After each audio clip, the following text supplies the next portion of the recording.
আমাদের পাশের মহল্লাতেই থাকে, খুব ভালো মেয়ে। আপনাকে আমি মাঝে মাঝে প্রায় এখানে দেখি, থাকেন কই আসলে? যখন যেখানে প্রয়োজন। আর কি করেন? সরকারি চাকরি। নূর, দিস ইজ সাব্বির এন্ড সারা। তোমাদের গ্রুপটা খুব সিক্রেটলি ফর্ম করা হয়েছে।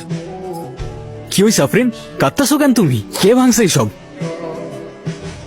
টাকা কই? আজকে না তোর টাকা দেওয়ার কথা ছিল তোর? আপনি যে টাকাটা দাবি করছেন আমি ওটা ম্যানেজ করতে পারিনি। আমি 5,000 টাকা ম্যানেজ করতে পারছি, এটা একটু রাখেন আপনি প্লিজ, আমি আর দিতে পারবো না। বাকি 45,000 টাকা কালকের ভিতরে দিবি। কালকের ভিতরে টাকা না দিলে ভাইঙ্গা দিমু। তুমি চাইলে অন্যভাবেও পরিশোধ করতে পারো। তুই আমারে মারলি? এই সব ভাঙ। আমি এখন কি করব বলেন তো? এই ফুড কোর্টটা দেওয়ার সময় ওরা আমার থেকে 1 লাখ টাকা নিছে, এখন এসে আবার টাকা দাবি করতেছে। আমি কোত্থেকে দিব এত টাকা? এই ফুড কোর্টটা কত কষ্ট করে দিছে শুধু আমি জানি। আমার এতদিনের কষ্ট সব কিছু ভেঙে দিয়ে গেল। ওরা তোমাকে সেকেন্ড টাইম আর কখনো ডিস্টার্ব করতে আসবে না, আমি তোমাকে কথা দিচ্ছি। এখন চোখটা মোছো প্লিজ। তোমার ফ্যামিলিতে কে কে আছে? কেউ নেই, আমি একা, অনাথ আমি। আমারও কেউ নেই। তোমারও কেউ নাই হয়ে গেল? হ্যাঁ সিরিয়াসলি, আমি তো 8 বছর পর্যন্ত একটা অরফানেজেও ছিলাম, শান্তিকুটির অরফানেজ। কি বললা? কি? অরফানেজটার নাম কি বললা? শান্তিকুটির। তোমার মিতালি ম্যামকে মনে আছে? হ্যাঁ, কিন্তু তুমি তাকে কিভাবে চেনো? তুমি কোন সাল পর্যন্ত ছিলা?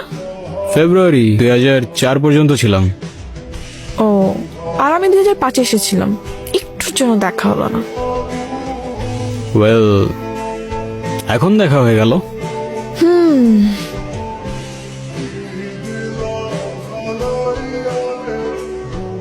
একটা কথা বলি, তোমাকে দেখলে আমার কেন জানি ধোঁয়াশা ধোঁয়াশা মনে হয়। কেন বলো তো? এই যে একটা মানুষকে আমি তো ভালোবাসি, তার সাথে পুরোটা জীবন কাটিয়ে দিতে চাই, কিন্তু সেই মানুষটা সম্পর্কে আমি খুব কম জানি। তার প্রিয় খাবার কি, প্রিয় রং কি, প্রিয় ফুল, কবিতা, গান।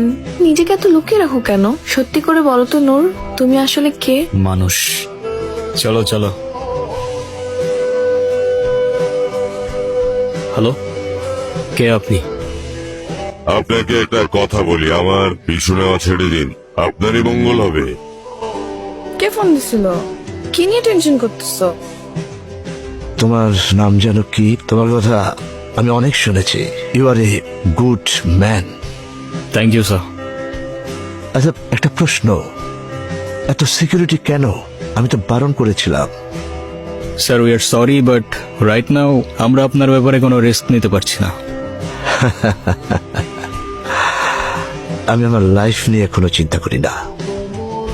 জীবন মৃত্যু সব সৃষ্টিকর্তার হাতে। Correct sir. আমি শুধু চিন্তা করি এই অ্যান্টিডোট নিয়ে। যে কোনো মূল্যেই হোক এই লঞ্চ আমাদের করতেই হবে। যে কারণে আমার প্রোটেকশনের চাইতে এই অ্যান্টিডোটের প্রোটেকশন অনেক বেশি প্রয়োজন।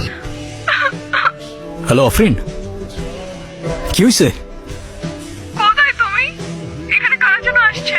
তাড়াতাড়ি আসো প্লিজ। কি হয়েছে? কারা আসছিল? হ্যাপি বার্থডে নূর। মানে বুঝলাম না, তুমি আমাকে ফোনে বললা কারা যেন আসছে, তুমি লিটারালি কান্না করতেছিলা। What's going on? আরে তোমার এমনি করে ডাকলে তো তুমি কখনোই আসতে না, তাই আমি আর আফরিন আপু প্ল্যান করছি তোমার সাথে একটা প্র্যাঙ্ক করার। Seriously? Are you crazy or what? তোর মাথায় কি কমন সেন্স নাই? প্র্যাঙ্ক করতে আসছে। ওর কোনো দোষ নেই, প্ল্যানটা আমার ছিল। তোমার বার্থডে, তাই ভাবলাম সারপ্রাইজ দেই। কেন তুমি খুশি হও না? না, খুশি হই নাই। খুশি হওয়ার কি আছে এখানে? আর সারপ্রাইজ দিতে কে বলছিল তোমাকে? আমি বলছিলাম? এটা তো বলতে হয় না।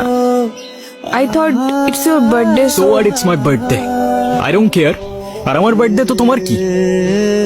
আই এম সরি, আমি আসলে বুঝতে পারিনি যে। Then don't say sorry. যেটা বুঝতে পারো না ওটা করতে যাও না। আর তুই, তোর আমার চোখের সামনে যেন আর না দেখি।